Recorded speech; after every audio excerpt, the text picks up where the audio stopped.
One, two. Lance Armstrong, George Hincapie, and the two Walmart bros, like the heirs of the Walmart, franchise. Yeah. They're on a team. So between those guys, billions of dollars net worth.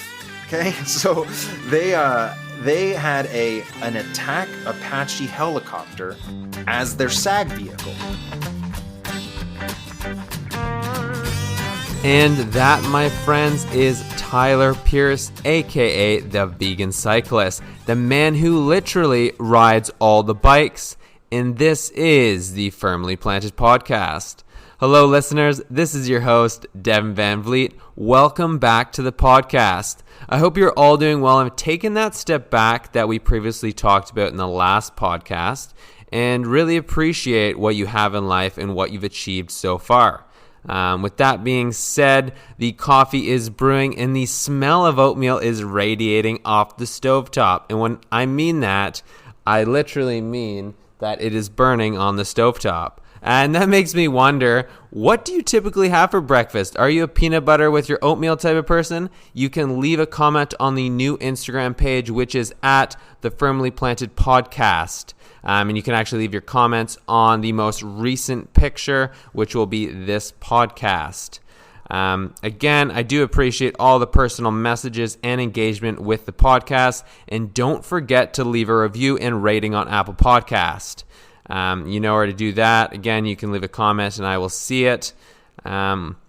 And on that note, in today's podcast, I talk with Tyler about his transition into biking, managing a business while being a content creator, balancing life, and what it takes to become successful, amongst many other things.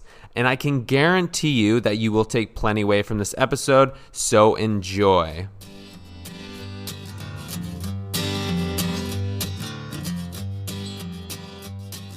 All right, hey man, welcome to the podcast. I know it's been, quite the whirlwind when it comes to cat and mouse, but we finally got you on, so that's good. How have you been? I mean, are you remaining sane, or what have you been doing?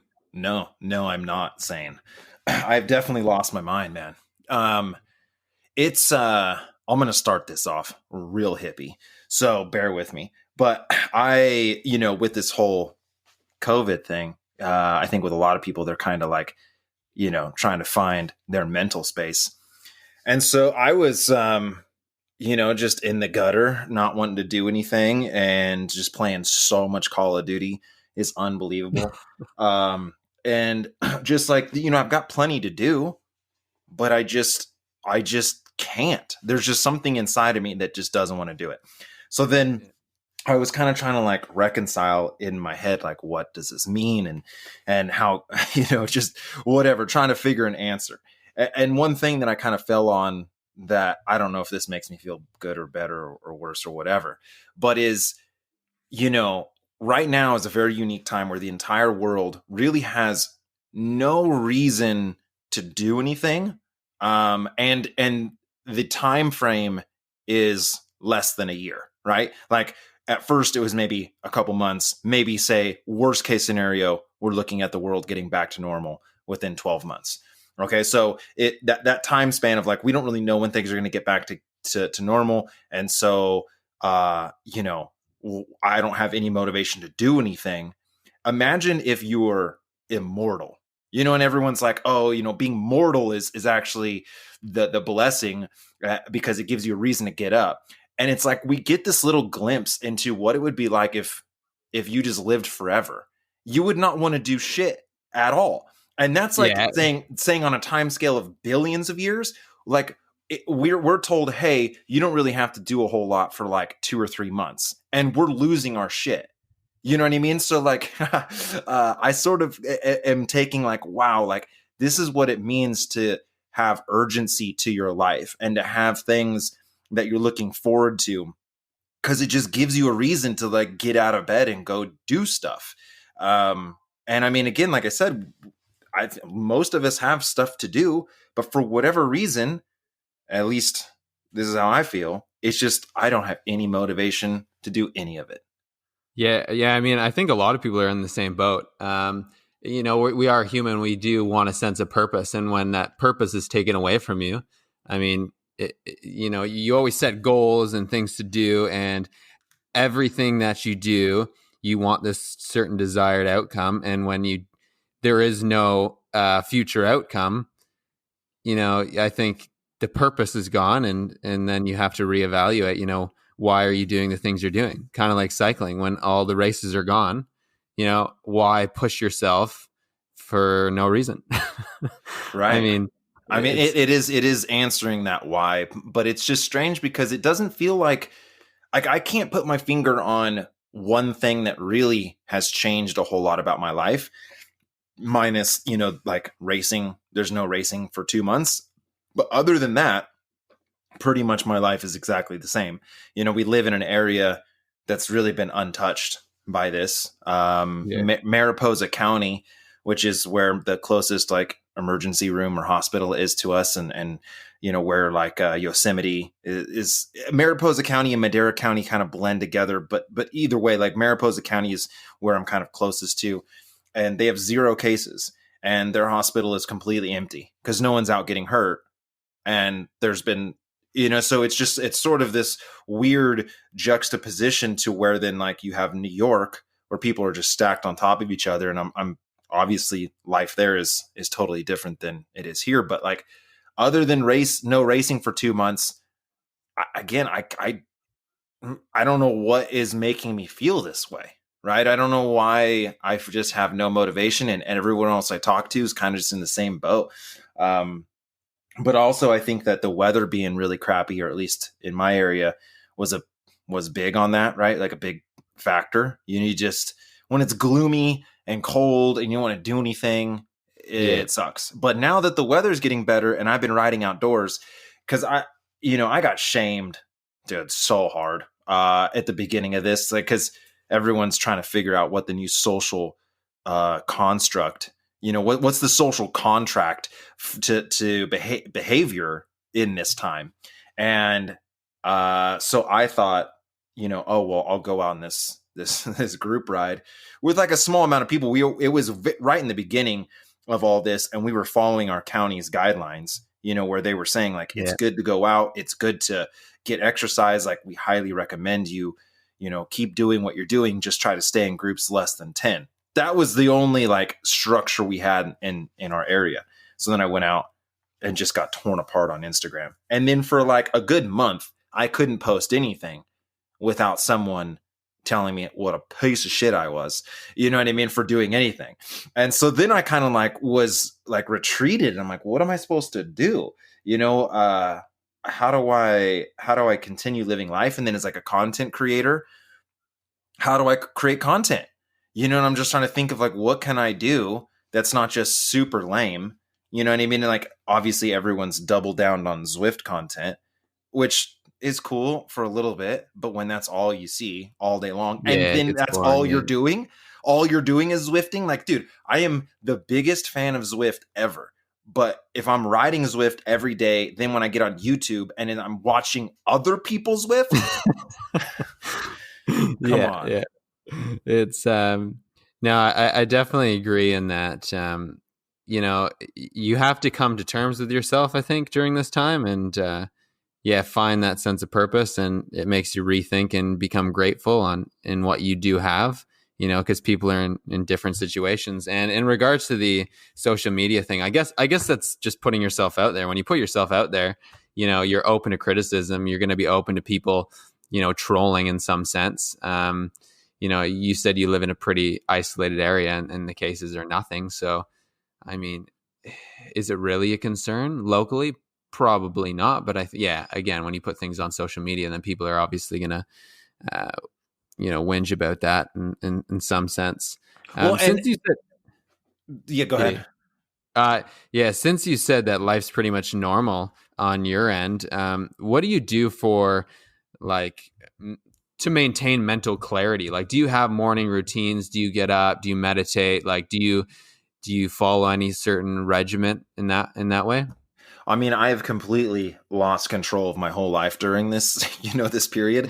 Other than it, like not this last 2 months, I have a routine that I kind of stick to, and I try to, go through a mental process to just get ready for the day and that sort of stuff. I try to do yoga. I think I got a little bit into meditating, but I find that cycling is my meditation. When you go out by yourself, it's like there's so many times where you're just alone with your thoughts, which is what meditation is. And almost to the fact that I like it better because the act of cycling quiets down your consciousness, right? Because what's so difficult about meditation is to quiet out those thoughts that just, they're on a loop. They're like every 10 seconds, it's like, ding, hey, did you do this? Ding, hey, you got to do that. Like, ding, your arm itches, like, ding. And it's just so hard to quiet that down. But when you're under stress, and not like too much stress, we're not talking like VO2 max intervals, but like when you start to fatigue your body, your brain sort of has to like prioritize certain functions. And one of those functions that goes away is like these just reminders in your head about nonsense. And so I don't really do a whole lot of like, sit and hit the gong and light an incense. But that's cycling to me. That is my meditation. And so in this time, like I said, I kind of got real sideways, real squirrely. And then once weather got better, I've been riding outdoors and like the veil's just lifted, right? I mean, the fog is gone. I mean, I just feel so much better. And then also just having fitness, like that feels good. It feels good to be fit. And I've always said this, that, you don't have to be fit to enjoy cycling, but being fit helps you enjoy cycling more. Right. Yeah. So if you go out for a ride and there's 4, big climbs on your route and you're not fit, that's 4 God damn it. You know what I mean? I don't want to do that. But if you're fit, then you almost don't even think about it, or you're looking for more and more of those hills. And so, it's just really nice when you can build up some fitness that gives you confidence. And then you go out for, say, an 80-mile ride and it doesn't completely, utterly destroy you. And so, yeah, I've been better now the last like 2 weeks for sure. I've been riding all the bikes, right? Like, so that's kind of part of my thing, right? Is ride. Yeah, I saw the post on Instagram with the gravel bike, man. You got some decent air. Dude, I did. And so, I think that last week it was crazy. I rode a different bike like 6 days in a row, right? I think I rode my road bike up to Yosemite, which is closed, but the highway to the gate is it's open, but no one's on it. So then that was ripping. And then I did a mountain bike ride the next day. Then I did a gravel ride the next day. Then I went and rode motos with my boy. And then I rode my like crit bike, my Aero Road, and it's just, dude, it was, life rips now that the weather's better. So I'm digging it. And again, the gravel, I'm like falling in love so much with gravel. Yeah, it seems like already. I mean, already I enjoy that stuff, but you find the right gravel areas, and because like, what's the scariest thing about a road ride is the traffic, right? It's the cars. Like that's the only downside. And so when you go out for gravel rides, there isn't that. It's just completely gone, and then you can get back to some places that are just, it's like just for you. There's not a crowd. Yeah. Like if you go ride like a popular road destination and you get up to the top of like a vista point and there's just tourists on top of tourists with iPads taking pictures, it kind of ruins how beautiful that view is. And so when you're on a gravel bike or whatever the bike you're on, you get back to like this waterfall that you just are, it's just you and the waterfall. And it's like almost like that's how that view is meant to be experienced.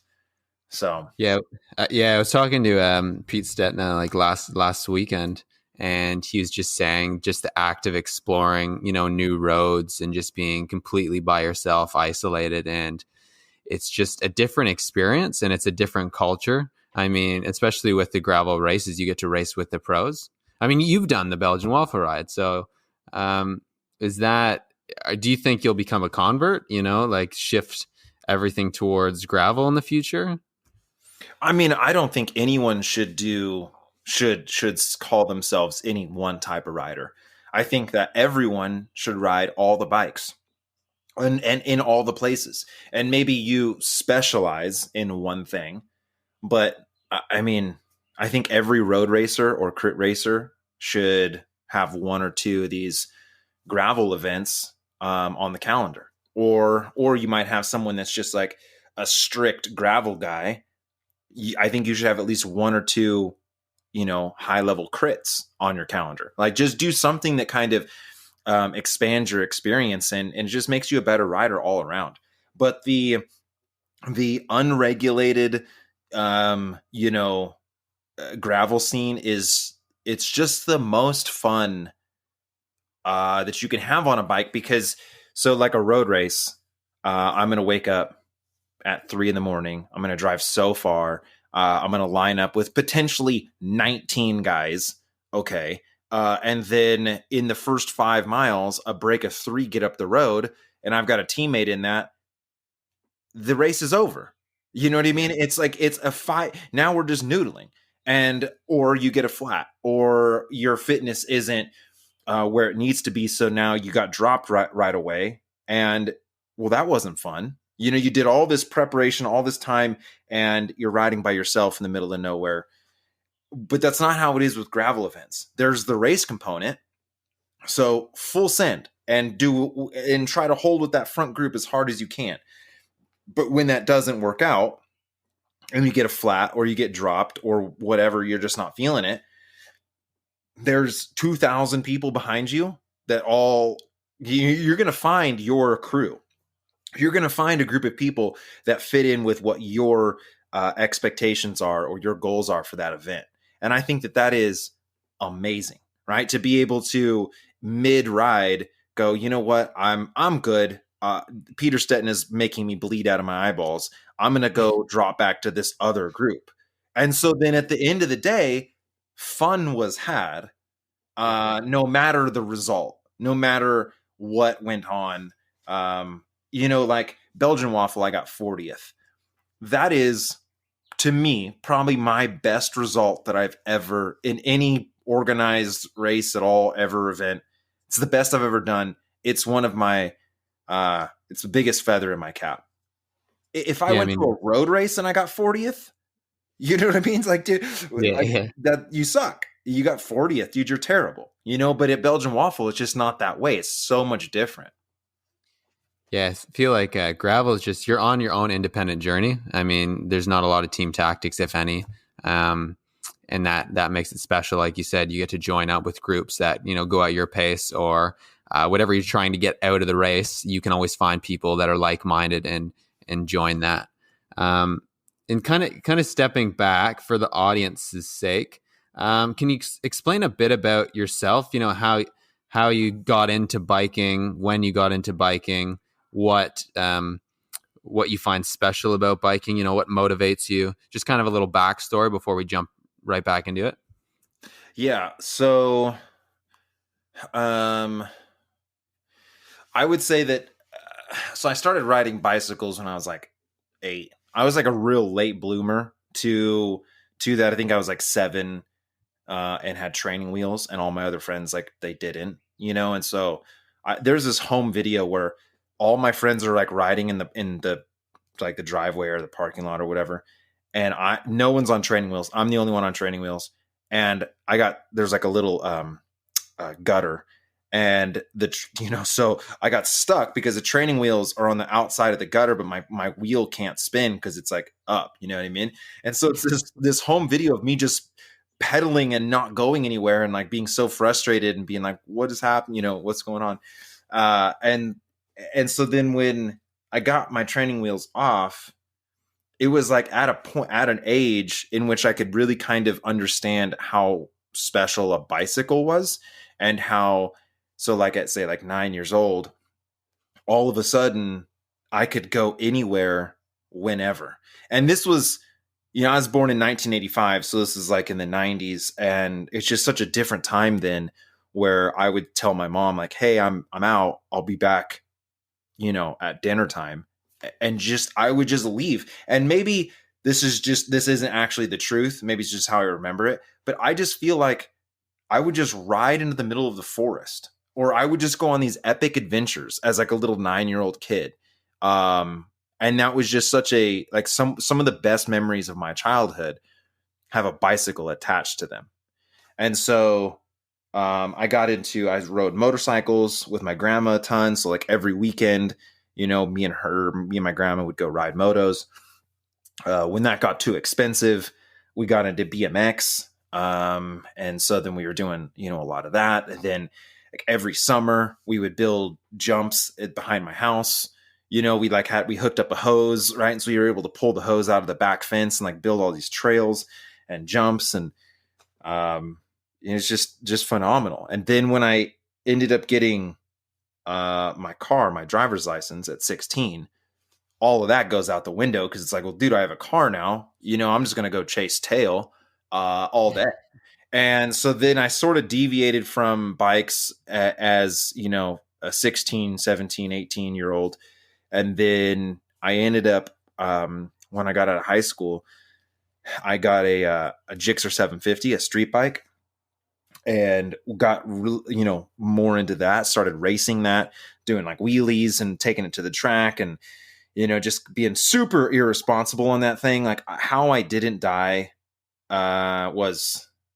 it's just like so random. There's so many times that I drifted onto oncoming traffic, or was doing a wheelie at like 120 miles an hour down a freeway. Like I can't believe I survived that phase of my life. There was one time where I was trying to like impress these girls, and so then I tried to do a stoppie like next to them on the road, and I hit some oil, and so then I tuck the front, but then I land on my bike, so I'm surfing my bike into the middle of an intersection. And then I just look at the girls, and they're just like, what the hell? And then I like have to do the walk of shame of like pushing my bike, like, anyway. And so then I owned a motorcycle shop, was like real heavy into that from 2004 to 2008. And then in 2008, the economy completely collapsed. I lost everything, all my dirt bikes, all that. And so then I got super fat. It just got real depressed, because I was like entrepreneur of the year in my area, and was just crushing, I was just like, oh dude, life is so easy. I'm 22 years old, and I've got a lifted truck, I've got a toy hauler, I've got like 7 motorcycles, I've got a cash register full of cash. Like how easy is life, but then realizing that it was just all built on a house of cards. You know what I mean? That I was pulling money out of my house that I should never have been able to do. Now I just didn't understand anything, because when I was 18, I was able to get a home loan and then refinance that home loan on just a, pretty please. Like they didn't check bank statements. It was just whatever. You just give you money. And so then when it all failed, I was like, oh my goodness. And then kind of started to realize just how difficult life was. And then anyway, got super fat and tried to figure out a way to not be super fat. Got into jiu-jitsu, Brazilian jiu-jitsu. I did that for like 7 years.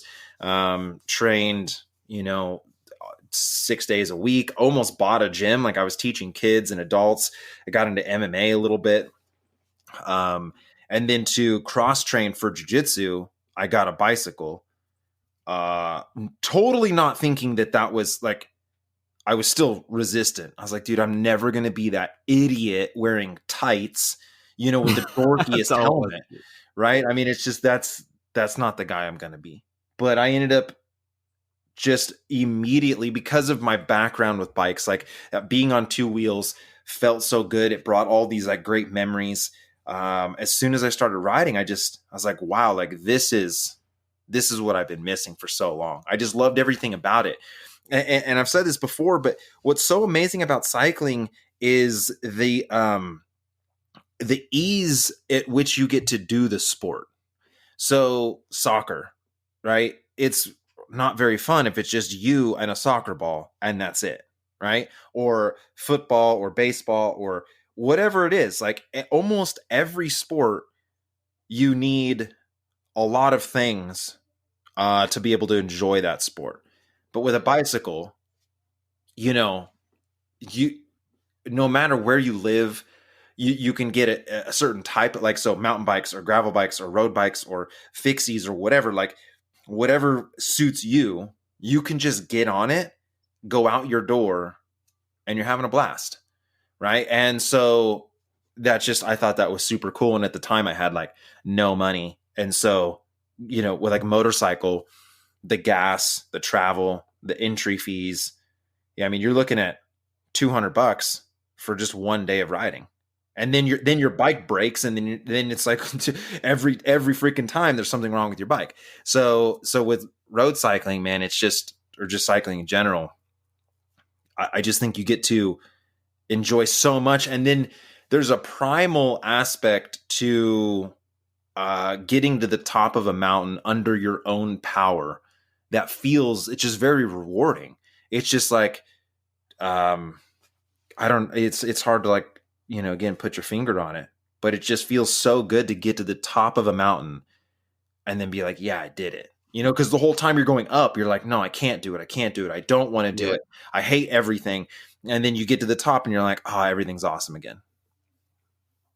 Yeah, it's I definitely agree in terms of it. There's that primal instinct where if you go on a long ride, or you're trying to beat your last ride of 200K or whatever, a certain meters in terms of elevation, it's just so rewarding. It's so satisfying to actually achieve that accomplishment. And so looking at just kind of going back, you got into biking at what, 25, around there? Yeah. Right, yeah. So yeah. I think I was 25 when I got my first bike. So my son was born. So in 2010 is when I got that bike. And then I ended up going out for like 2 or 3 rides, and then my son was born. And so then that kind of put like a big halt on that. And then in 2011 is where I kind of, I don't know. I look back at my Strava and I can't remember how active I was on my Strava, like if I posted every ride or not, but I did maybe ride 1 or 2 times a week. But then it was 2012 when I kind of started to get a little more serious into it and started, doing more group rides and doing the race group rides. And, you kind of fall into that where you get beat, you get dropped, you get destroyed, and then it just rattles around your brain until you no longer get dropped or beat or whatever. But then I remember one of the first groups that I went and rode with, they were like a over the hill gang, right? They were like 50, 60-year-old dudes. And I'm like 25 and I'm just like, dude, I'm going to give these guys a heart attack. They're not even going to be able to make it to the end of they're going to die on their bike. But then they drop me. Right. And I'm just like, what the hell, dude? I have youth on my side. And so, but then that drives you to like not get dropped and to be strong. But then you get to the point where now that group, it's not even fun anymore because you're just dropping them at will. So then you go find a new group and it starts all over again. So then you find a new group and you're like, oh my God, how is this even possible? How are these guys so fast? And then you rise through that group and then potentially you go find another group or whatever. Like, it's just so cool, like the levels of it. Right. And then you start to get to that upper echelon where you're like, okay, man, I like know what I'm doing. I feel good. I'm strong. And then you start racing and you're like, what the hell? How is the beginner class, the Cat 5s, how are all these guys doing 30 miles an hour average for a crit? And then you have to like completely reevaluate, what is fit, because there's so many guys that are so fit. It's crazy. Yeah, it's funny how you mentioned how you got into your first race and you're with a bunch of older guys, and they dropped you. It's like I remember looking back at the first time I got into riding. It's D grade here in Australia, and it was a bunch of older guys, and yeah, they gave me a run for my money. I was like, holy shit, they're 60 plus, and they were just at one point I was getting dropped, and then I had to jump back on, and I was like, wow, it goes to show you that there's so many different levels of fitness, and you even see people winning in the pro tour that are in well into their 30s, early 40s. I mean, obviously it's not common, but fitness is definitely very subjective, and you have the older guys that are very much like diesels, and they can keep running and hang on and maintain a good pace for a long time. So looking at when you got into racing then, and then you found success fairly quickly in terms of your own fitness. Am I right? Or did it take you a while to actually build up your FTP and your own fitness? Yeah, I mean, it never really came like super easy to me. I never really won any races. I just more have this like endurance motor. I think I have a lot of slow twitch. I have my VO2 max when I got it done. I think I got it done in 2012 or 2013. It was 82.6, which is like Lance Armstrong was like 84, right? I mean, so my genetic potential is really, really high. And so I guess I'm really bummed that I didn't get more into it as a kid, or like, because when you're in your adolescence, when you're a junior, like you're age doping. The amount of gains you make when you're 15, yeah, it's tremendous. Yeah, it's just not even fair. Like you're literally getting better on the ride. Like you start off with a 3 watt per kilo, and then you end the ride with 3.5. You're like, what the hell?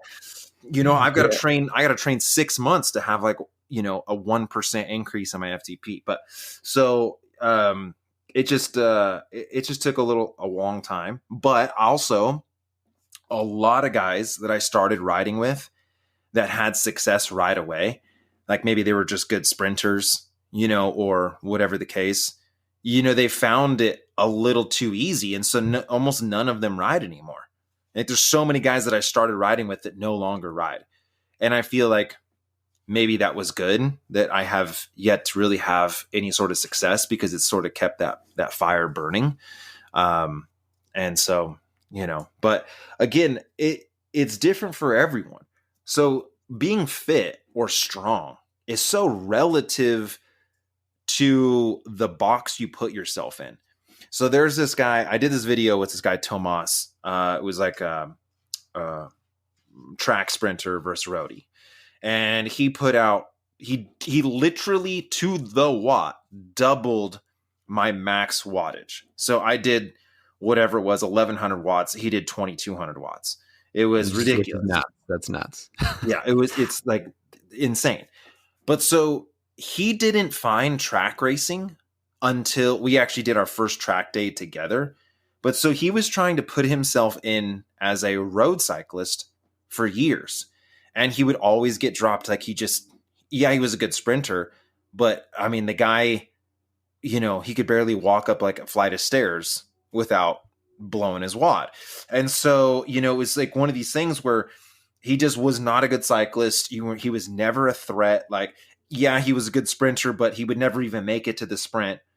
And then all of a sudden, when he found track cycling, like a year later, he's an alternate for the USA Olympics. Like he was on he was an alternate for the Olympics for the USA cycling. Because in his, whatever his discipline was like the 2-lap flyer or the 1-lap flyer, like his 1 minute power is world class. But it drops off so hard after that, right? He's world level 1 minute and cat 5 10 minute. You know what I mean? Yeah. And so, it just was like, I thought it was so crazy, because if he had never tried to ride a different bike, if he had never tried track cycling, he would have never realized that is where he belongs. So yeah, let's go on a 100-mile ride. The dude's not strong. He's terrible. But let's get on a track bike and go on a velodrome that has like a 45-degree angle and do, 2,200 watts seated. Like, dude, that's unbelievable, right? I mean, there's like, but so that's where he is going to apply his abilities. And so I've sort of tried to find a lot of different ways, like where's my wheelhouse? What's my genetic, physical, biometrical like house? And so that's why I try to ride all the bikes and see what it is that I am better at. And I think medium endurance. So not ultra endurance, like 24-hour type stuff. I just have at this moment, no desire to like sleep deprive myself to ride a bike. But the 6 to like 10-hour range, I find that I've done really any result that is like good has come from a 6+ hour event. So Belgian Waffle, the Climb to Kaiser, Dirty Kanza, which I was doing so well, and I am very confident I would have got top 20 at Dirty Kanza, but I drank too much coconut water the night before, and I didn't know that this was a thing. I had no idea you could be overhydrated, right? So I was like, I'm so worried I'm going to crack, because at Dirty Kanza you only get to stop twice. Yeah. So 200 miles. You stopped twice. Okay, so it's like I was so worried that I was gonna be dehydrated that I was like, well, I'm gonna go into the start of the race hydrated as fuck. I mean, I'm gonna be topped off. And so I ended up drinking all this coconut water, thinking, oh, it's gonna have sodium. I'm gonna be hydrated. And what ended up happening was like an osmosis problem, that my stomach was full of salt, and so then. You know what I mean? Like whatever's the saltier side of the membrane or whatever. And like, of course I'm not a scientist, but like my body couldn't absorb any nutrients from my stomach. And so I had a stomach full of fluid and was the most dehydrated I have ever been. And it was like just devastating. I was so bummed. And I had no idea really why that happened until like months later. But anyway, I'm just saying like that, where you're going to go pretty hard for a long time. That seems to suit me a whole lot better, but there's really not a lot of like, cause it's kind of niche. So there's not really a whole lot of 7-8 hour races that, a lot of people want to do. So maybe like if more people were doing them, maybe I've only found success in those type of events because not a lot of people choose to do that. But it seems like then you're into a mixture of road, a bit of gravel, a bit of adventure type style stuff. So now you were saying, I think in a previous video, that you're at like Cat 2. You've done a bit of Cat 2, Cat 1 racing.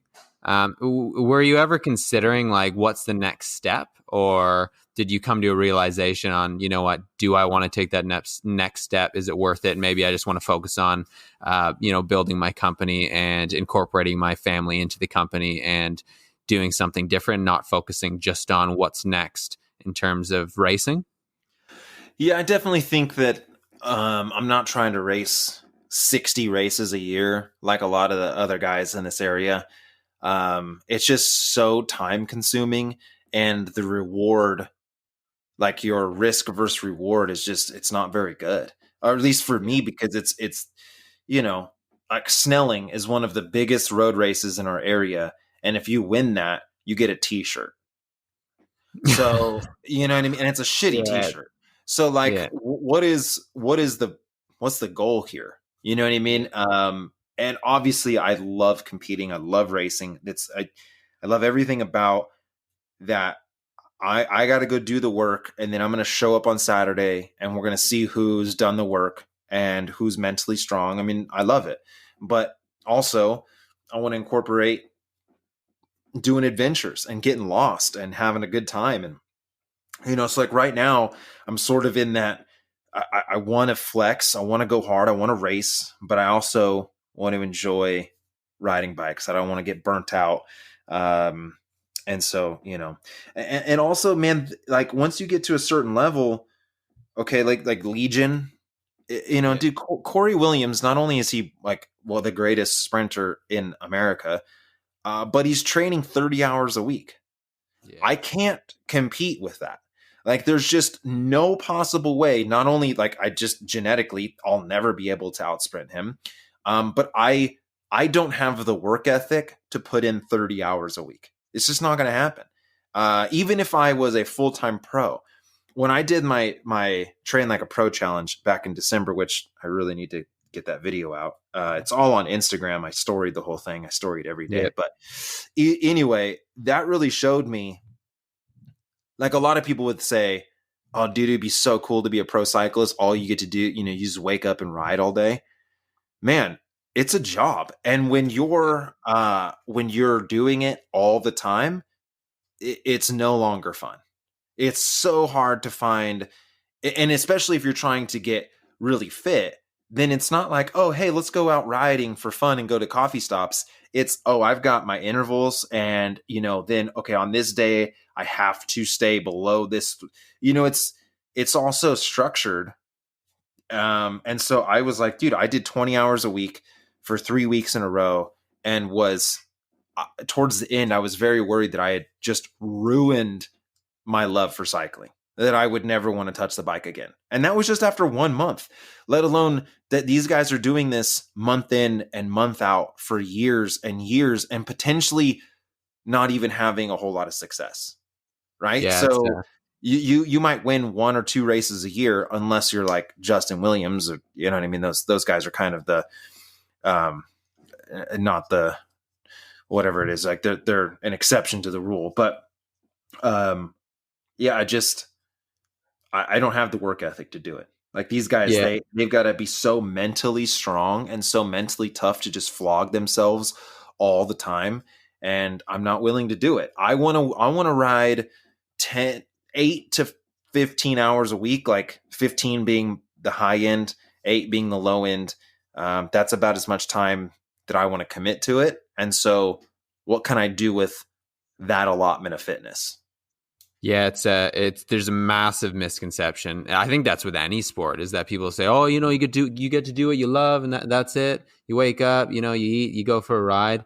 But putting in the amount of hours that pros put in, even not even World Tour pros, even if you look at Continental Pro, Conti, whatnot, they're still putting in 20 plus hours. That's a lot of riding. I've done that twice, which was Tour Down Under when I went to go watch last year, and it was a 20-hour and then 25-hour the next week. And it was fun, don't get me wrong, but I just cooked, and that was 2 weeks, just like you're saying. And it's so time consuming, especially when you have a full-time job, and with you have a family, you have a, business on the side. And I think it is important to, take that step back and realize that, what, I want to bike because I genuinely enjoy it, and I don't want to ruin it for myself. Because exactly. You get to the point where you're putting in so many hours that you don't want to hate your bike. At the end of the day, we do this because we love it, and it should stay that way. So now that you've established that, I really want to get into the nitty gritty with your family. Like, how have you actually incorporated your wife into it? What did your wife do before? From what I understand, she's helping you with Ride Bikes Bro. How have you incorporated your family into cycling? Well, so first off, like my wife, I've won the lottery of wives. That was, she's just so amazing. And I tried so hard to not have her in my life. When I was 18, the goal was the American dream, which is all the money, houses, trips, suits. Like I was like, I'll never get married.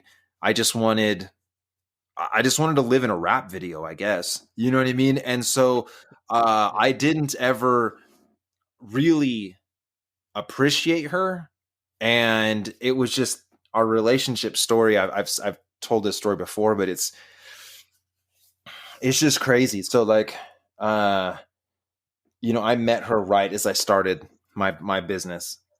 And to me, it was free labor.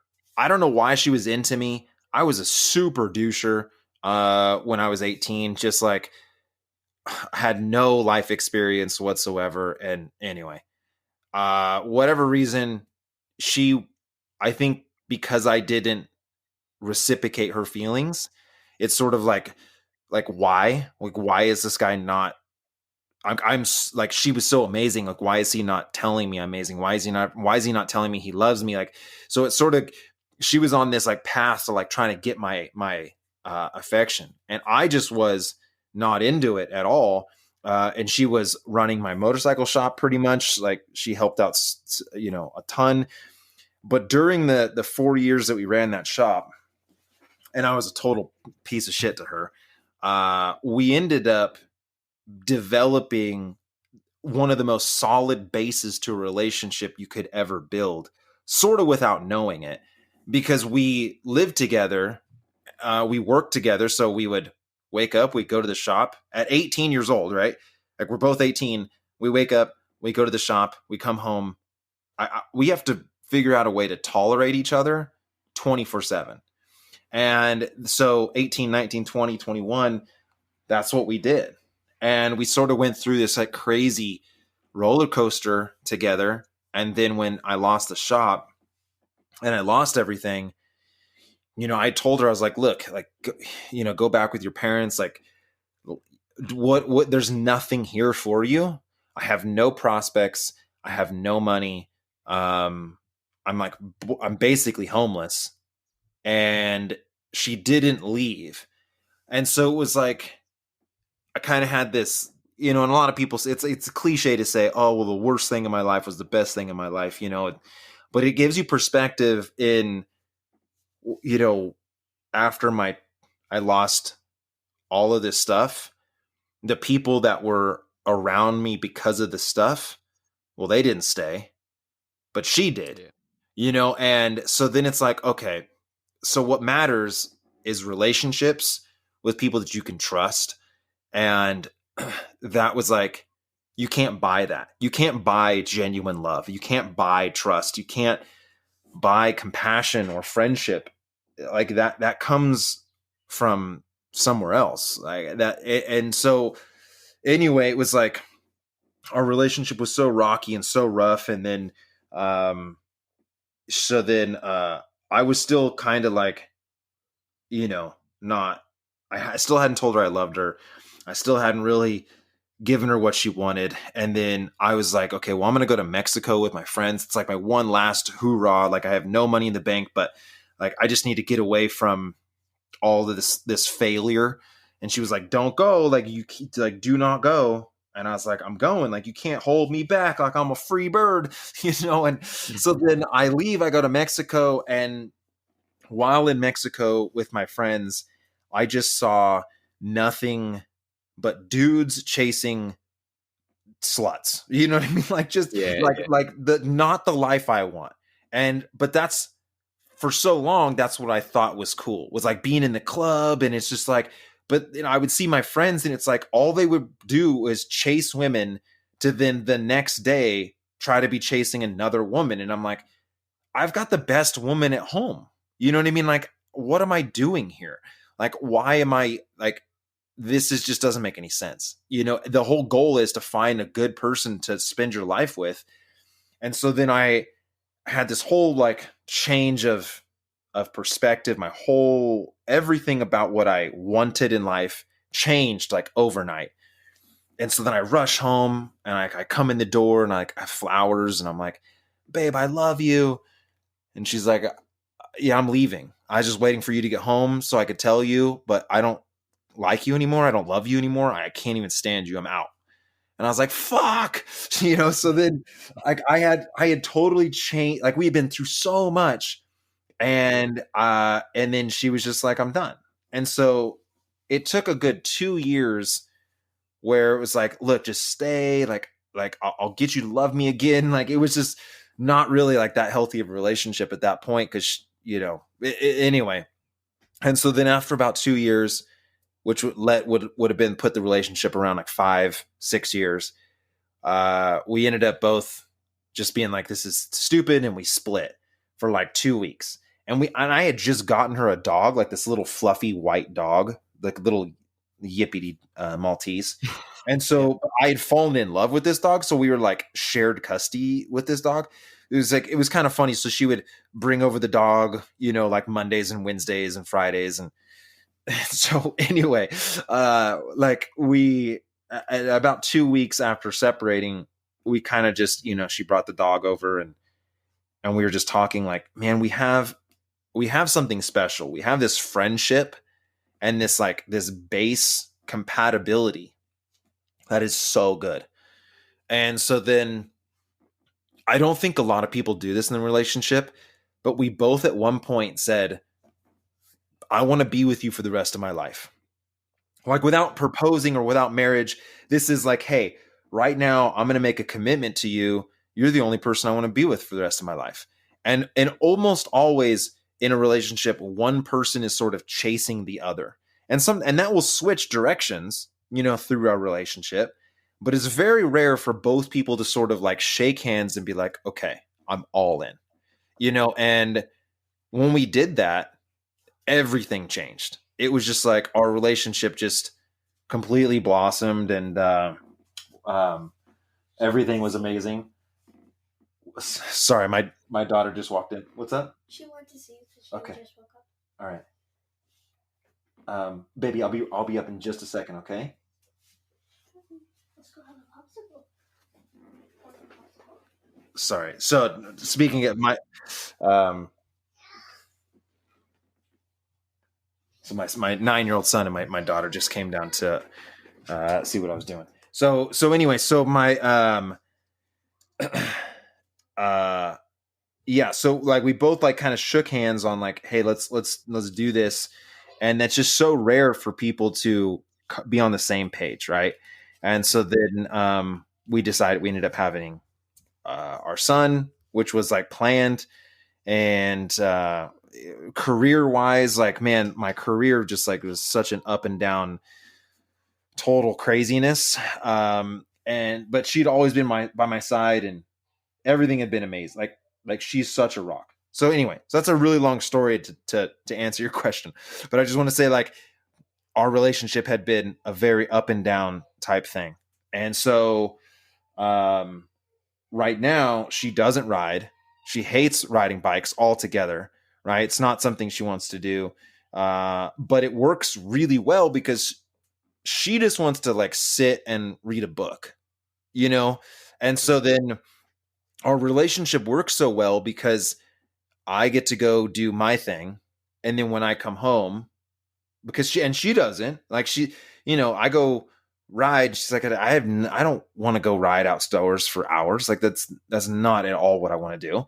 But so then I'll come home and sometimes like she'll even like, if we are doing something, if we go on vacation or go somewhere, me riding gives her a moment for her to get to be able to,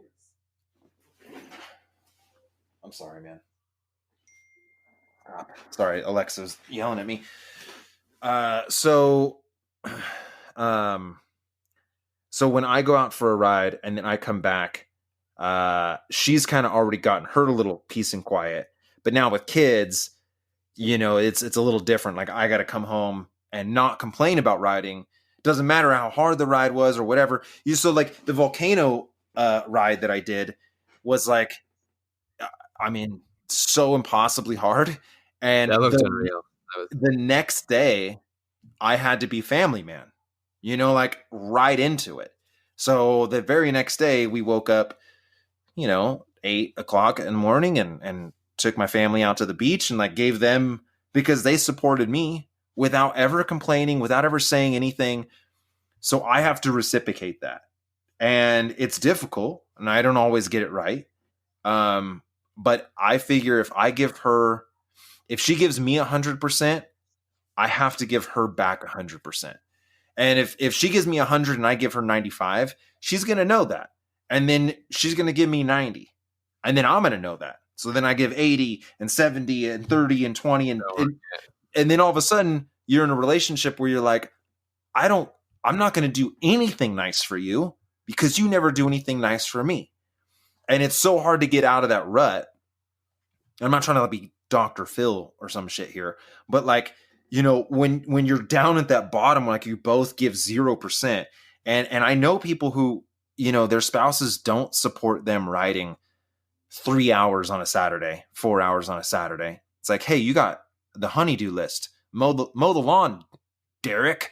You know what I mean? Like, but it's if you give 100% to your spouse, you can ask for that, but you can't ask for them. You can't go, hey, babe, I'm gonna go ride for 6 hours, and you're gonna watch the kids. You know what I mean? It's not gonna be like that if you don't reciprocate that, right? Yeah, I mean, communication is definitely paramount into a successful relationship. And one thing I'm really curious about is, how do you switch off? Because viewing your Instagram, being in the public eye all the time, recording. The reason I asked this question is because I remember watching this Instagram story that you posted when you were doing the pro challenge, putting in those hours, and you were filming your wife, and you said, "What do you think about this? What do you think about me doing the pro challenge?" And she said, "Oh, well, you're always on social media afterwards." And you do record some of your life. So how do you, I guess, take away the social media, like, you balance the two? Because people do want to see what you're doing on a day-to-day basis, but at the same time, do you find that impacts your relationship with your family? It can. I really try to put things in place to make it not. But so, like, if we go on walks, like, we most of the time every night we'll go on like a walk with the dogs and the family and that sort of thing, and I just leave my phone at home. I try to leave my phone places as much as I can, so that there's not even the urge to check it or to look at it. But so during that pro challenge, I kind of did this rant about how I break it up, which is, you have your A priority, your B priority, and your C priority. And A priority, you're making gains. B priority, you're not making gains, but you're not making losses. And C priority, you're making losses. And you only have so much time, right? You only have 24 hours in the day, and you only have so much bandwidth to apply to something. So, like, say with cycling, in cycling is very straightforward, because if you go and you put 20 hours a week into cycling, you're going to make gains, but you're going to be so smashed that you're not going to be able to put really a whole lot of energy into anything else. And so, but if you do 2 hours a week, well, you're not making any gains. Like, that's like almost pointless. It's almost pointless to put 2 hours a week into cycling. And so for me, I got to try to switch around. What is my A priority? What is my B priority? What is my C priority? And that changes from week to week. So if you zoom out, my whole life is balanced. But if you zoom in, it's a complete and utter chaos, right? It is 1 week I'm so focused on riding, and maybe work is B priority, and maybe C, my family's my C priority. I'm checking in with them. Yeah, I'm there, but I'm not making any memories with them. They're not going to remember me during that period. But I need to make sure that I remedy that. So then the following week, or just at some point, I will make sure that my family is my A priority, and that I'm making memories with them that is going to be, that I'm making gains, right? So I took my son camping in the desert. We went and rode motos for 2 days in the desert. It was just me and him. And I had a lot going on. Like, I'm not riding pedal bikes for that period of time. I've got work that I need to be doing. But during this time, like, I felt like, God, I need to make sure that he knows I love him. And when I did that, at the end, he said to me, this was the greatest few days of my life. And that was unbelievable. Mm-hmm. I mean, from a dad's point of view, hearing that from your kid is definitely something special. And, your love for biking, from what I can see, It looks like it's strengthening your relationship between you and your son. Like how has he adopted your love for biking, and how is that an outlet for you to grow your relationship? So I've said this before. If my son was into ballet dancing, or like what's that Olympic thing where they have like the pinwheel and they're jumping around, it's like a rainbow. Like, you know what I mean? Whatever my son wanted to be into, I'd fully support him. Yeah. But the fact that he wants to ride bikes is unbelievable. There is no better feeling than riding next to my son and having him enjoy it. And because it's a shared experience. I think that with everything in life, we're able to connect with people because of a shared experience. So, if he was into whatever, like World of Warcraft, it would be really hard to share that experience with him, like Fortnite. Okay, so he's like really into Fortnite. He likes playing. I mean, all kids his age are into Fortnite. Really hard for me to understand what he's going through because I never played Fortnite as a kid. I don't get it. To me, it's just dumb and stupid. It's a waste of time. But that's not for him, And so I tried to get into it and to like learn about Fortnite so that when he's talking to me, because okay, so your kid might come up to you and be like, Dad, Fortnite, I got this new skin for Fortnite, and it's like, okay, but he's so excited, but like, I don't know, like, this doesn't matter to me. Yeah. But I don't want that, right? I want to make sure that like whatever he's pumped on, I'm pumped on. And so with riding bikes, I've tried to make it as inviting as possible. And so some of the stuff I'll post, I'll get people going, dude, I can't wait till my kid is like this. I can't wait till I get to do this with my kid. And obviously I'm showing the highlights, but there's so much walking on eggshells to make sure that like you stoke the flame and don't blow the flame out, right? Yeah. Like you want to start this fire, but it's so difficult because kids they change all the time. They're constantly changing. So like one game that we would play is we'd call them like fighter jets. So we'd be like in a parking lot and I have to try to shoot him down. I'm a fighter jet. He's a fighter jet. I have to shoot him down. By shooting him down, I have to hit my front wheel on his back wheel, right? That's how you like launch a missile. And if you go up on the curb, that's like in the clouds. So like you're safe. So like we build this little game where we're playing bikes and he's learning bike control and how to like hit my back wheel with his front wheel and not fall over and like dart and like all this. There's so much going on. But to him, it's just a game. And so then he starts to develop this healthy relationship with bikes that is based around fun. Now, I could go, hey, 6-year-old kid, let's go do VO2 max intervals. He'd be like, no, Dad, like I'm not going to do it. And so you just kind of have to let it organically come. And so we were really into motos. When he was young, he started riding motos at 2. It was unbelievable. His talent on a bicycle, it's just like, I mean, obviously every dad thinks their kid's awesome, but there's certain things that my kid can do that it's like, how does he know that? How does he know how to do that with the bike? That is such an elevated skill. That's such an advanced skill. And so when we were riding motos all the time, I put a lot of energy into him. I really put a ton of time and commitment. And I remember we went out riding one time and he wanted to go play. And he was 4. And he wanted to go play on the playground at the motorcycle track. And I was like, hey, dude, we drove 2.5 hours. I paid $50 just to get you in the track, plus gas, plus time. Go ride the track, dude.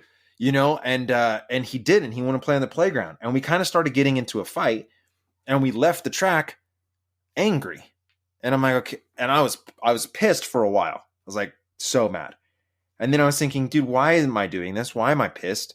This isn't the point of this. And so I kind of had to check myself. I was getting a little moto dad, right? Like getting a little too intense, living a little too vicariously through my boy. At 4 years old, thinking that if he didn't ride that day, that was going to be the end of his moto career. Like, come on. Like, why am I putting so much stress on this one day? Like, it in the grand scheme of things, it doesn't matter. And so then I told myself, well, you know what? I'm going to let him ask me to ride. I was like, I won't take him riding until he asks me. He didn't ask me for 3 years. So, you know what I mean? Like, I want to be clear that, like, it's not, my kid's not just some phenom on a bike and loves it unconditionally. You know, from 4 to 7, dude, he didn't touch a bike. He didn't want to do any of it. And I just let that be. I was like, I'm going to let him come, because either A, he actually doesn't like bikes and I'm pushing this way too hard on him. Or, you know, I'm just going to let him find whatever it is that he loves. So I exposed him a lot of different things. You know, we snowboarded, we did wakeboarding, like, you know, whatever he wanted to do or showed interest in, I'd support it. And then, I don't know, like around 7, he just all of a sudden was like, hey, remember when we used to ride all the time? I was like, yeah, I do. You know, like I bought you had like 3 motorcycles, dude. And then I don't know, all of a sudden he like wanted to ride all the time. And, you know, then he started getting really into bikes and now he just loves it. But there was a moment there where he didn't. And I kind of just had to let him do his thing. Which is awesome to be like, it's great that you sparked the flame and, you know, you're incorporating those games into it to really engage him and get that interest going, because a lot of people, from what I observe and what I notice, is that they'll put their kids in sports and because they like the sport, and then they'll just push them and push them and push them regardless. It's like what happened to me in hockey growing up in Canada. You know, my dad got me up at 4 a.m. when I was really young, and he was my coach, and he always wanted me to do hockey, but I didn't really love it. I liked it, but I feel like there was a lot of pressure, and it made me burn out at a really young age.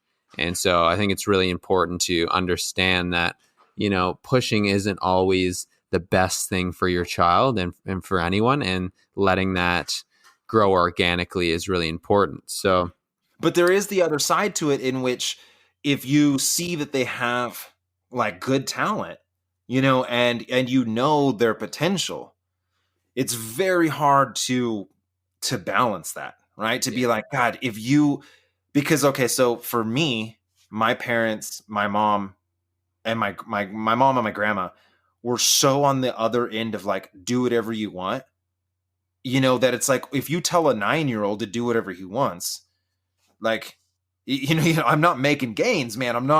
You need a little bit of push. And I would just float through different things. And I, you know, I needed someone to go, hey, this actually, we'll take it back to like video creation. When I was young, I was really interested in creating movies. It was just something that for whatever reason I really enjoyed. So I would do stop motion, and I figured this all out on my own when I was like a kid, how to do stop motion. So I'd like have a sock, and it would like look like a worm getting into a shoe, and then like the shoe would peel out like a car. And I just remember putting all this time and energy into it. And then I would show it to my parents or my mom and my grandma, and they would just be like, great.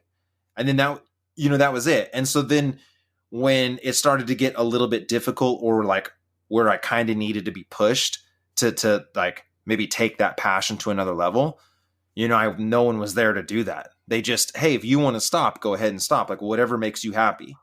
And so there is that, like, you know, obviously if I just let my kid do whatever he wants, he's going to sit and play video games nonstop. So you kind of have to like, you know, balance that between the two. But one of the things when I was doing jiu-jitsu, Hoist Gracie, that's who I got my belt through, is the Gracie program. Hoist Gracie's like, the Gracie family invented jiu-jitsu. Anyways, they were asking me a question like, how must it have been to be a kid in the Gracie family growing up? Like, it must be so intense. Like, you must be doing all of these drills and these intervals and this training regimen that's insane. And they said, no kid in the Gracie family starts training until they're 12. Like you do not do any structured training until you're 12. Everything before you're 12 is just playing. So, hey, get on dad's back and I'm a bull and I'm going to try to shake you off. And so then as the kid, it's like, oh, we're playing, but you're sort of learning how like over under grips and like getting your hooks in and like, and so when I heard that, I was like, God, that makes so much sense to just keep it so fun and to build this love for something. Because if you want them to have that to be a part of their life for a long time, like they have to have a solid base. And this just goes with anything, relationships, cycling, any sort of sport. You know, you got to have a solid base, and that's you know, that's difficult to create. Like when I have kids message me and they're like, "Hey, I'm 17, I'm 16, I want to get really good at cycling. What do I do? Give me your piece of advice." And I always just say, go fall in love with riding first. Don't get a power meter. Don't get a $10,000 bike. You know, don't care about anything. If you race, cool, but don't care about your results. You need at least a year to 2 years to just fall in 100%. love. Yeah, 100% agree in terms of you really have to love the sport. And I think now with all this technology that has really pushed on people and, you know, looking at power and looking at all these data metrics, and it can take away the love for the sport as well. Like sometimes I find myself, you know, going on a long ride. Like I think last weekend I wanted to do intervals and I was looking at my power meter, but around where I live, the hills are very undulating, right? So you can't keep that consistent power when you're going down a hill. And I just got frustrated and I was like, you know what, I'm just going to go back home, go in on the indoor trainer and do my structured training there. And do you find that you sometimes get too involved with all this data and it's taking away your love for the sport as well? Yeah. And so that's where riding all the bikes and also the t-shirt rides, I try to not take it so seriously. And honestly, so like the higher you get your fitness, the more time it requires to make just stupidly small improvements. So the difference between a 5 watt per kilo FTP and a 5.2 watt per kilo FTP is so much work, right? Like it's so much discipline. It's too much. You know what I mean? I'm okay.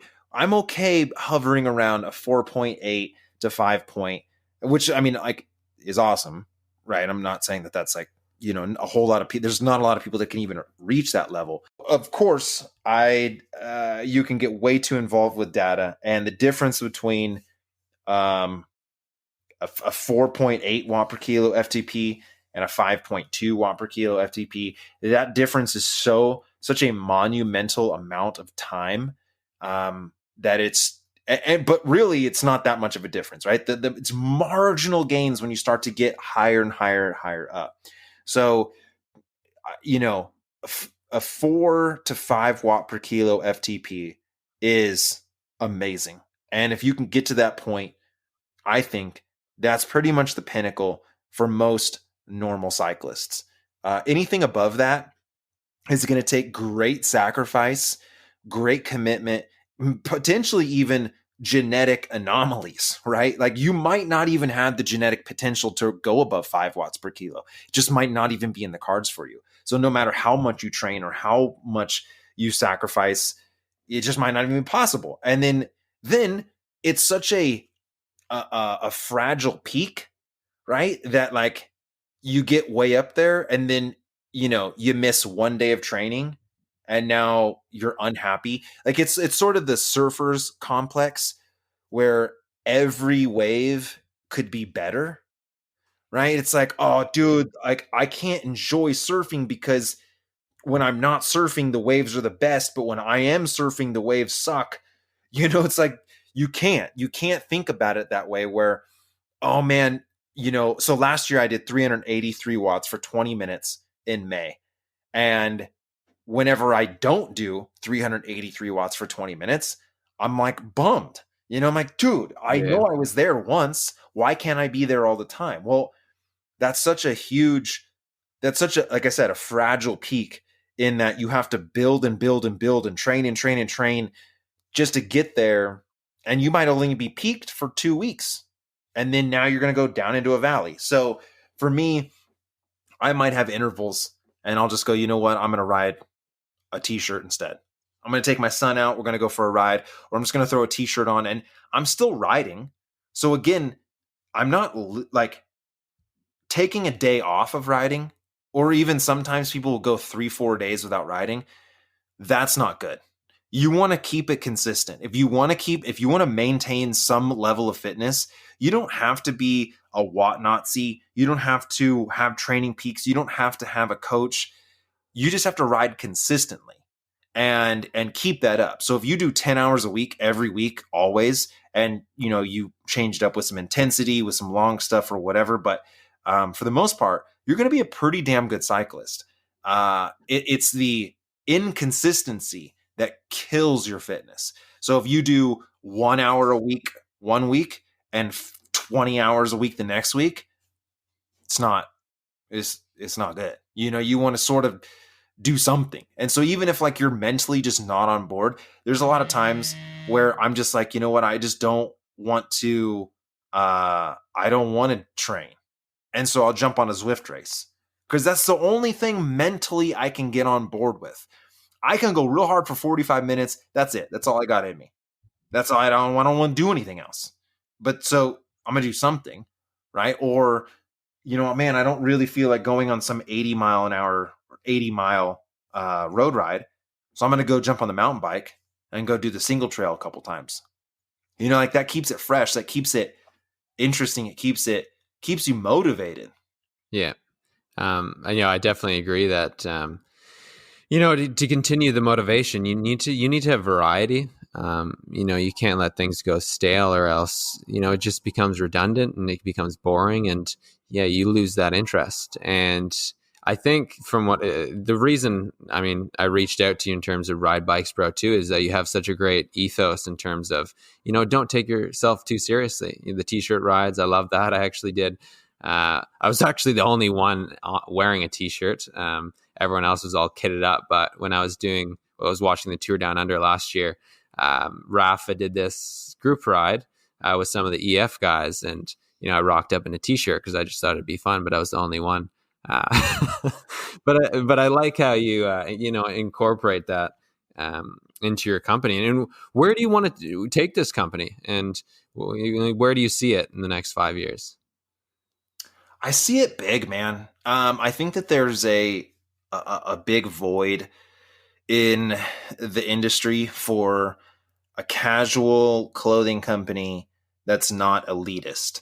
And when you wear a Specialized shirt, I'm not saying you're a douche, but like, it's just like it comes off like, oh, I'm super good, and no matter what level you are, even the Phil Gaiman can relate to being overweight and hairy, and that's the whole idea behind the bear, right? It's just like we all at one point feel like a fat hairy bear on a bike, but we still love the bike. We still like being on the bike. And so I see it being big. I just it's something that I've been working really slow at. I've probably been a part of 20 different companies in my lifetime, and I've tried to learn a lot from each, success or failure. And for this, I've tried to grow it really slow as to not burn leads, I guess is like the word. Like I don't want someone to come and support the brand or get a, buy a shirt and it's not good quality, or it's, just whatever about the process they didn't like. Cause you kind of then that's going to be their impression of it. And they may never come back again. And so I've been messing with this for like 3 years.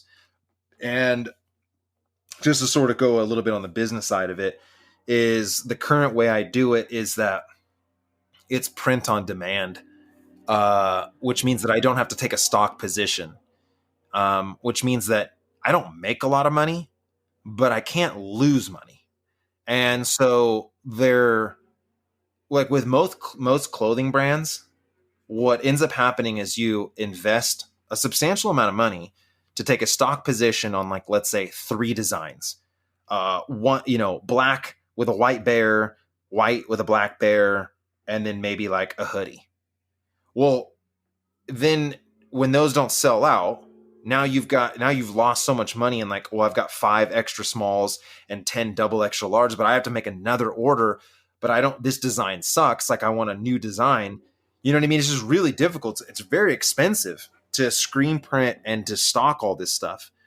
Obviously you make a good percentage on each one of the shirts when you do that, but you lose so much money. And so then anyway, what ends up happening is you might get into a position where it's like, to keep this business alive, I've got to influx this thing with $10,000 in cash. And I didn't want to be in a position where like I would be forced to just shut it down because of not being able to financially restock. And that's what happened with my vegan cyclist kits. The vegan cyclist kits were doing well. I took a stock position on it, and just, man, it was just such a nightmare. It was such a freaking nightmare. And then I was left with all these oddball sizes, and then I had to, the amount of money that I needed to spend to restock the kits. And like, I'm not a wealthy person. Like, I'm not some baller. And so I can't just keep pouring money into something to hope that eventually down the line it makes money. So with this brand, I just do it the way I want to do it. I make all sorts of new designs. Like, there's like 100 different designs that I've messed with over the years. And so anyway, it's kind of a long, who cares story. But what I want to try to get into is getting my own direct to garment printer and moving into actually like a more legitimate, print here, at my place, ship from my place, do custom, I want to do flannels. I want to do custom flannels. That'd be pretty sweet. Yeah. But, again, that's like taking a stock position. And so I need to make sure that the brand has enough of an audience, or that if I spend $5,000 to print one type of flannel, blue, you know what I mean? Like, that that's not going to just sit here. I'm going to sell one to my grandma. You know what I mean? So I've been trying to develop it over the years and get it to a position where I think it's good. And so far the response has been great. And, this year I was a title sponsor of my own team. Obviously we're not currently racing. It's kind of, doing its, but, again, like, I believe in it. And, again, talk a little bit about business. Like, so with a YouTube channel, a lot of times people will sell merch, to generate revenue from their channel. But it's like, one, the vegan cyclist, that pigeonholes me so hard. I would say 10% of my audience is vegan. Yeah. So if could you ever change that? Can I what? Can I change it? Can you actually change your name, like on YouTube? Yeah. Or that? Yeah, I think about it a lot. I do. I think about maybe changing it to like the VC. But it's just that word vegan. Yeah, dude, it's so polarizing. It's so, if you've never heard of me, and this is a comment I get at least once a day, is, oh, how do you know vegan is a vegan? You fucking piece of shit. It's like, it's just, and they haven't even watched the video, right? And it doesn't matter what video it is, because like, I never talk about food. I never tell anyone. I've never once told someone to go vegan. But that word is super triggering. And I think that it would be nice to maybe get away from it. But on the other hand, I like that in the background, it gets you to think about your nutrition a little bit. And when I get messages of people that say, hey, I used to be 300 pounds and I'm down to 180 now, I'm not fully vegan, but I'm much more plant-based, and it's all because of you. Dude, that's like, there's really no words to put in, like, how did I change this person's life? Now, this person might change other people's lives, so like, not that I'm an activist by any means, but dude, it's really amazing to have people potentially add 20 years to the lifespan because they're not going to have a heart attack because they ate a carrot every once in a while. Yeah, it's it definitely pigeonholes you. I mean, it's like you said, like 10%, but it does give you that unique edge, and it is a thought-provoking, logo and name. It makes people realize, what am I eating? And they potentially look at your progress and go, okay, well, obviously there might be some relationship between, what Tyler's consuming and his performance on the bike. Makes them think about their own choices. Well, and again, now, like, the word plant-based is so much more acceptable, right? If someone says they're plant-based, it's like, oh, wow, good job. But then if you say you're vegan, you're just like, oh, you're a weirdo, and I really wish that I had thought about it more when I first started it, but you don't think it's going to go anywhere. In the first year of the channel, I got 100 subscribers. I mean, 100. And then in the second year, I got 1,000. And in the third, in my 3 years into the channel, I'm getting 200 views a video, right? So I just don't think it's going to go anywhere. It's just like home videos, basically, just an archive of whatever. And I'm just kind of like noodling around on the computer. Not that big of a deal. And then it just kind of all of a sudden just hit I don't know what happened, but then it sort of just kind of started taking off. And I try to I try to convey a message of what it feels like to ride bikes, no matter your skill level, and tell stories that are interesting. I came from like the VHS tape days where if you wanted to go ride bikes, you'd pop in Rad. Like, I don't know if you watched Rad, that bicycle movie, dude. I forget that movie is so sick. And so you pop in this movie, and it's just like dudes doing cool stuff on bikes, and it makes you want to go do cool stuff on bikes. Yeah, I'm not gonna like be doing some half pipe and doing 540s on a half pipe. I'm gonna go jump off a curb and get 2 inches of air, but I still feel that same feeling that video gave me. Yeah. No, it's I have to watch that. Actually, I haven't watched it, but I was watching. You gotta watch Rad.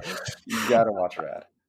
I was watching a Lance Armstrong video, and I think it was the one that basically doesn't paint him as a bad guy. It kind of promotes him, and it was just super inspirational. I know he has a stigma to him, but I was like, oh man, I just want to get out there and ride my bike, and ride hard somewhere up in the hills. Dude, I saw him in Arkansas. I was at this Rafa thing. It was like the Ozarks. I saw him in person, and dude, he is handsome. I mean, like, I don't know how old he is, but he's 50 something. Yeah. Okay, well, he's got to be still on the juice because like the guy's jawline was just so crisp. Like, and I mean, maybe it's just because he's, sometimes when you're rich, you just kind of have this. But it was like, man, the guy looks fit. The guy looks good. And so I was too intimidated to say anything or talk to him or whatever. But what was so funny, man, I don't know if I've told this story anywhere, but so on that Ozarks ride, okay, so it's like teams of 4, and the course is like unknown. So there's like an element to navigation. There's no sag stops. Okay, so like you have to change all your flats. You've got to find food and water. It's like 140 miles. It's so amazing. I did a video on it. Is like one of the greatest experiences I've ever had. Anyway, Lance Armstrong, George Hincapie, and the two Walmart bros, like the heirs of the Walmart, franchise, they're on a team. So between those guys, billions of dollars net worth. Okay, so they had an attack Apache helicopter as their SAG vehicle. far, right? So they would get a flat, and an attack Apache helicopter would land. A mechanic would jump out and change their flat for them. And so, dude, like, dude, you are on another level when you have a military helicopter following you with your mechanic in it. And then whenever you get a flat, and they had like 11 flats. For whatever reason, that like the route like had such sharp gravel, everyone got flats. No, it meant tubeless, not tubeless, didn't matter. This gravel would just slice your tires open. And so, yeah, but it was just so funny, dude. And then I think at one point, I think one of the Walmart bros and George Hancappy was like, "We're over this," and they just got in the helicopter and flew back to, like, to the finish. Anyway, it was nuts, dude. Man, that's why they probably made the course so jagged with all the rocks so they could show off the helicopter. Yeah, it was insane.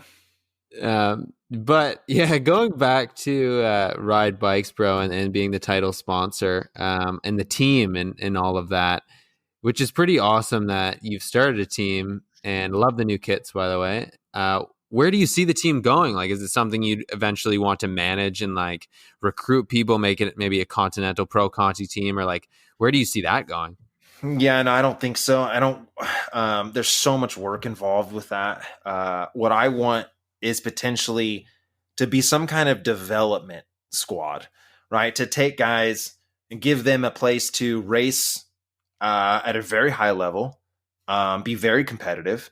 But when it's time to, take it to that real next level, that you've gotten to show off your skill sets, and then you go join Legion or Avelo or whatever, and I think that would give me a sense of more accomplishment, is like helping guys develop their talents and find a solid home. I don't want to have this crazy amount of stress. I just want to ride bikes and ride them hard and ride them fun, and just keep it cool, keep it chill. And now I'd planned on creating this global team, Ride Bikes Bro global team, which was like, right before this all happened, which is basically going to be like, you wear this kit and the pink and blue symbolizes that it's time to play bikes, right? Like sort of this video game-esque feel.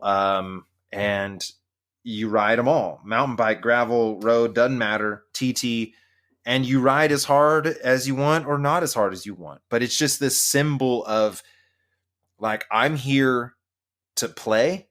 If I'm wearing this Ride Bikes Bro kit and it's got the pink and blue on it, I'm going for KOMs, I'm going for the segments, but I'm not outright saying I'm going to win, right? When Legion shows up and you see a Legion kit, it's like, okay, well, he's going to win, or what? Like the pressure is so, that guy's so serious. And that's cool. That's great that they have that like ethos around them. But I want this to be more, I want to play, I'm going to go hard. But at the end of the day, I'm getting done and I'm cracking a beer and I'm going to go home to my family. Which is good. I think creating that culture around it, it makes it more inclusive. And like you said, at the end of the day, you're in it to get more people into cycling and enjoy the sport. And with that being said as well, I love how you got involved with Zwift, and you do the Zwift rides, and it gets everyone on board to join you. The amount of insane people that are willing to, on a Wednesday, ride 4 to 6 hours on the indoor trainer, it's like, it's insane, man. I can't believe the response that people have had to that. Like, it's such a mental challenge that people have just been all about. And it's crazy. It's crazy to see how people have, like, there was this one guy, and the first time he did it, I think he only like lasted 20 miles. And then the next month he did like 60. And then the next month he did 80. And then finally he like finished it. And it took him like 7 hours because he got dropped and he just finished it off himself. But, man, like this guy, for a good chunk of his, 4 months out of his life, this was a big goal of his, and he accomplished it. And I had some kind of piece to that. Like, Not like he did it. Obviously, I didn't push him or do, you know what I'm saying? But I had this event, and for him, that's something that he's going to look back on his life and be really proud of. And shit, that's just crazy. That's like, it makes me feel, because dude, I'm no one, right? I'm no one special. I have no idea what I'm doing. A lot of times people will be like, look at someone, especially like on YouTube or whatever, when I put out these videos, and think that I have some master plan, or that I know that I know what I'm doing. And I don't. I need to stress that, dude, to everyone. Like, I have no idea what I'm doing. You have an idea, and then you try to jump the hurdles to accomplish that idea. And a lot of times it can go up in total failure, and it is what it is. Like, there's so many things that I've failed in my life. It's unbelievable. But you learn. Like, if you can just learn every time about something, or like every day you do one thing that like kind of adds to the pile, you'll get there at some point. There's an analogy that I kind of give. It's lame and hippie, but like, let's say you're trying to get to the ocean. That's what you want to do. You want to get to the ocean, but you have no idea where you are or what direction to go in. But let's say you're in Australia. If you just start walking in a direction, you will eventually hit the ocean. It might not be the ocean you want to be at, but it will be a ocean. And you might have started at the south coast of Australia, and you started walking north when you could have and should have walked south, right? You would have been there right away.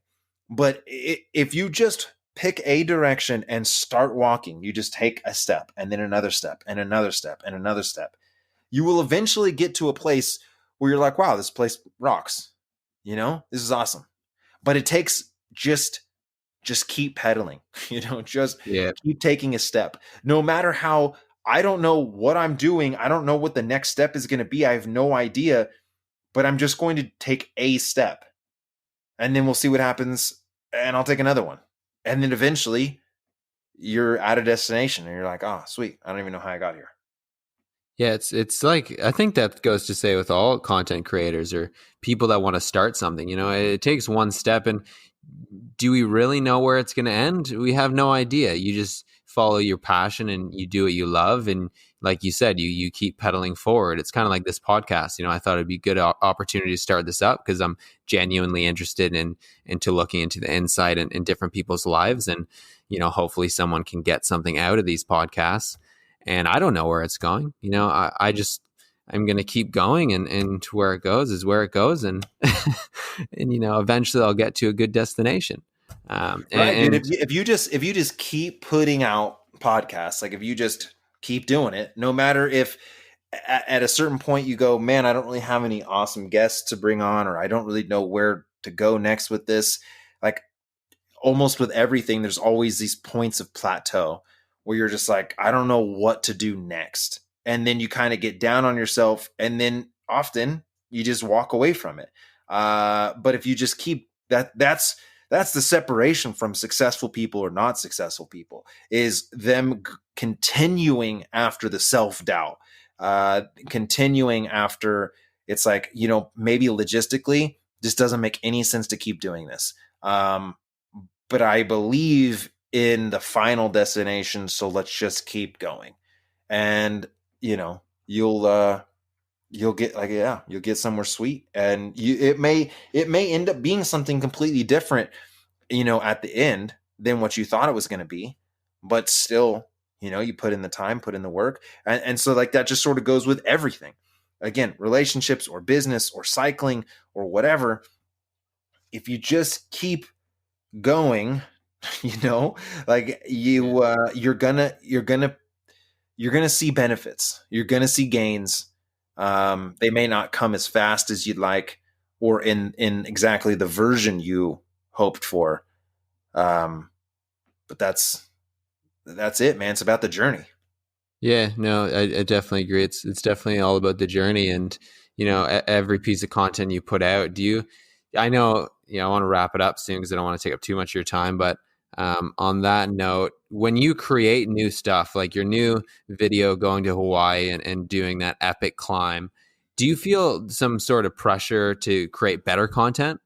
Oh, And dude. like, Well, yeah. you So spend like, hours on that stuff. Like, yeah, um, it comes in waves. I feel like I will build because I want to make every video I do better than the last, but that is obviously an unsustainable model.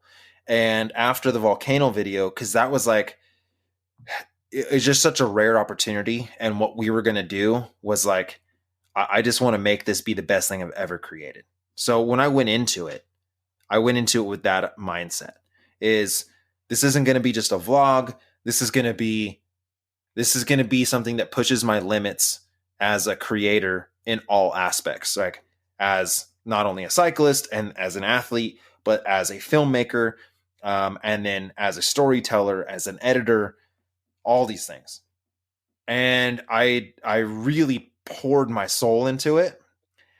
And so then after it goes out, how do I make the next video be like, here's my banana nut bread recipe? You know what I mean? Like, Yeah. it's just you get to this such high, and now you've got people. I had a guy say something like, "Man, if you could just make one of these a week, you'd be such a popular YouTuber." And I was like, "Okay, Yeah. okay." You know what I mean? Like, dude, this is one of the best compliments actually that I've gotten so far is from one of the heads of Canyon, like way up there, like number 2 dude at Canyon. And he texted me and he was like, "Hey, I just want you to know, like, you should be really proud of this. The budget we would have had to have spent to get this made is unbelievable." And it's like, oh man, I should have like sent you guys a budget or something. But like, this was on no budget. This was a zero budget video, right? And most companies would have spent $50,000 to $100,000 to get something like that created, and it still wouldn't have maybe even told the story as well. And that's what I really really like, and why I won't ever go full-time YouTube. I'm not full-time YouTube. I own a web development company and a data distribution service. That's my full-time job.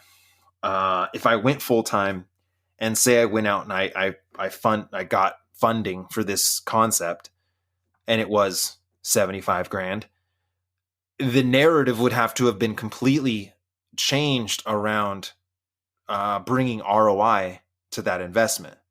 So then I don't really get to say what I want to say. I don't really get to tell the story the way I want.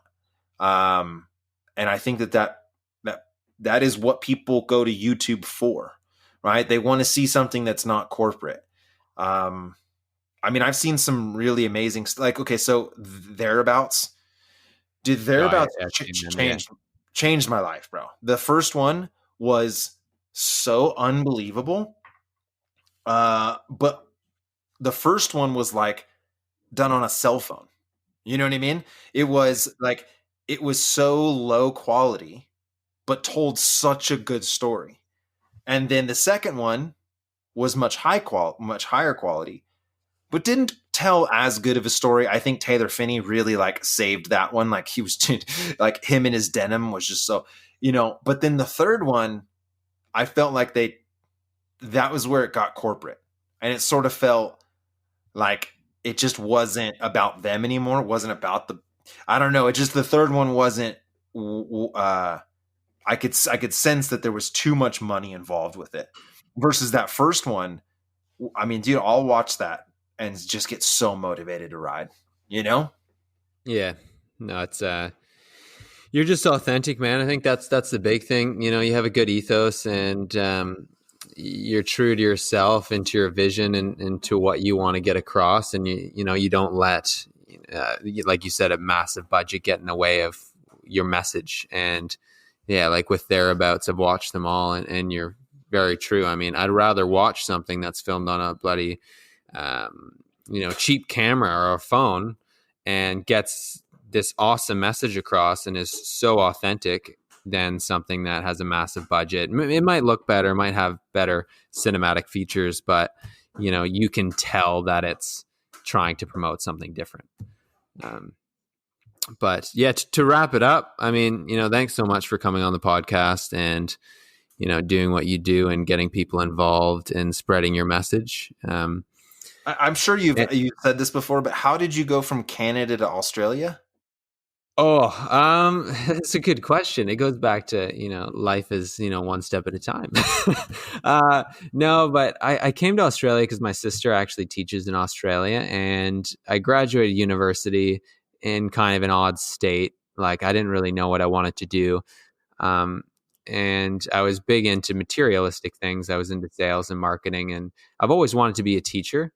But that was kind of in the back of my mind. And then an opportunity came up. I was going to travel Australia, live with my sister for a bit, and figure out what I want to do with my life. And basically, I flew to Australia, stayed with my sister for a bit.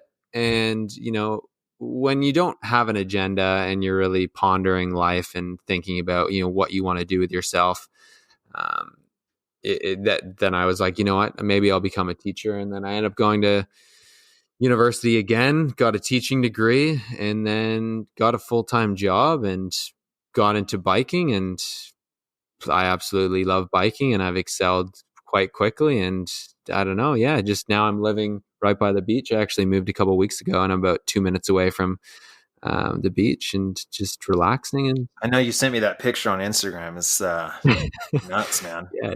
No, it's nice. I mean, very blessed to be able to live in such an awesome country, and it's always warm. And no, it's good, man. I mean, I want to provide value to people. That's why I started the podcast. I started, this cycling team with some local guys and got some sponsors on board. And, that's why I reached out to you in regards to that. And just, before we kind of end it here, I want to get your take on people trying to promote their sponsors in a new world where there's no racing, Yeah, that's a hard one, right? I mean, it is, there's no playbook for what we're doing right now. So I think that, but I would say this is that pretty much no sponsor is in it for their logo on the kit. No one sees you go by at 35 miles an hour in a crit and be like, I need to buy a Mercedes-Benz. You know what I mean? Like, that's not actually how it is. It's a genuine passion and use for that company. And I think that, unfortunately it's like, well, do we take this company's money even though we don't really care about their product? And I would always side with taking less money for a company you believe in and use, so that when you talk about it, it's genuine, versus taking a lot of money from a company you're never going to use or don't really see the value in it. And so I think that so for like Ride Bikes Bro, when someone shares a post or something like that of the clothing, that's cool, that's awesome. But I just want someone to be genuinely pumped to wear the clothes, and then they're out and about, and then that starts a conversation or someone sees it. It's like, I'm kind of more in like a brand awareness phase, versus like really trying to push a ton of sales. But, I mean, it's difficult if, we, with my team, we brought on a sponsor, and we need to try to, like, they want us to bring them business, but it's like, it's so hard to talk about it right now because it doesn't make a lot of sense. Everyone's strapped for cash. People have no jobs. And it's like, hey, don't forget, go spend your money with this company. And it's just like, dude, you get that comes off weird and shitty. So just try to create some content. Here's what I'd say is, for someone trying to figure out how to bring value to a company in this time, build content that's just enjoyable, throw their logo at the beginning or the end, tag them. That's it. Don't talk about it. Don't like go and do this ride in the middle of the ride. Go, I love science and sport gels, especially watermelon. You know what I mean? Like that's okay. That just ruined it for me. Go out. I don't even need to see science and sport in the entire video. I'm going to get it. You're using it at some point, or maybe you're not. Who cares? I want to watch you go have fun on a bike because I'm stuck indoors on Zwift. I want to see you riding a fat tire bike on the beach because I one day will be doing what you're doing. And so for now, keep me motivated. And again, throw the logo at the beginning or the end or tag them. And those sponsors will know that you're building value because you are creating content that they can share or just that their logo is somewhere involved with that. It doesn't need to be a shameless plug. Yeah, well put. Yeah, I definitely agree with that. I mean, using the product and people know. I mean, people are looking at images or watching videos and they understand. Oh, that guy's using GU or oh, he's using SIS or whatever for his nutrition, and they can understand that. You don't have to tell them go buy this. Go to this link and get 20% off. You can just people know because you're using it in the image. No, I definitely agree. And to wrap it up. What are 3 tips? I always ask everyone I interview now is 3 tips you'd give to someone getting into the sport or someone that is progressing in the sport or 3 tips that you've learned within the realm of cycling. So you, for one, fall in love with cycling first, right? It needs to be the number one thing is that you need to go to bed at night thinking about cycling the next day. You should. I've been riding for 10 years now, and I'm gonna go on a big ride tomorrow. I'm like giddy about it, right? I'm gonna like almost lose sleep because it's like, oh yes, dude, I'm gonna go on this big epic ride tomorrow. That needs to be there. So you need to fall in love with cycling. Don't get too wrapped up in the power or the results or whatever. The number one rule: love what it is that you're doing. And if you don't love it, which is fine, do something else. It's okay to dabble in cycling and then be like, it's not really for me. Or at least this discipline of cycling is not for me. I rode track bikes one time. It's not for me. I do not like fixed gear bikes. It's not fun to me. But that doesn't mean that someone else doesn't find great value in that. Right? So that's fine. So just kind of adapt. And then I guess that moves into the second thing, which is ride all the bikes in all the places. Don't be like, oh, well, dude, I'm just a road rider. And I promise you that your specialized tarmac can go on gravel and not explode. You know what I mean? Like, dude, you can find a dirt road. Yeah. You can take it. You can go find some neat roads. So go try some new things. And then I think the third thing is just don't take it too seriously. Like ride in a t-shirt. Go get some coffee, eat the cake. You know what I mean? Like, don't take it too seriously, but have moments where you do. Yeah, I completely agree. Thank you so much again for coming on the podcast. And where can people find you? If you want to shout out some sponsors or where can people go to find your merchandise, etc.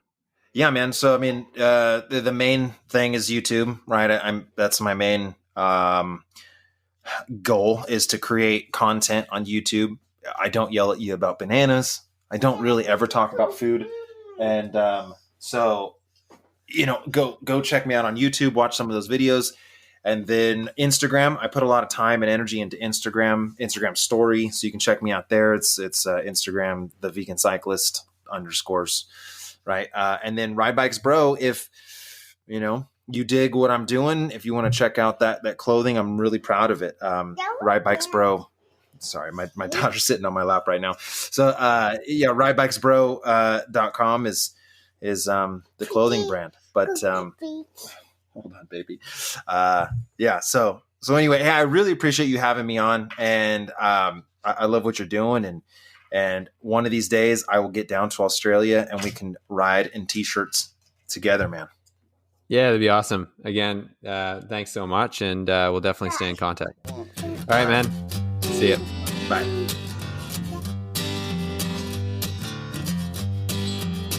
And that concludes episode number 7 of the podcast. Thank you all for listening. Again, I do appreciate it if you go to Apple Podcasts, give me a rate, and give me a comment. And again, you can visit the Instagram page, which is the Firmly Planted Podcast, and comment on the most recent image. Or if you have a personal message, you can reach me on that Instagram account. I hope you all have a wonderful week ahead of you, and you get out on your bike and get some exercise. Until next time.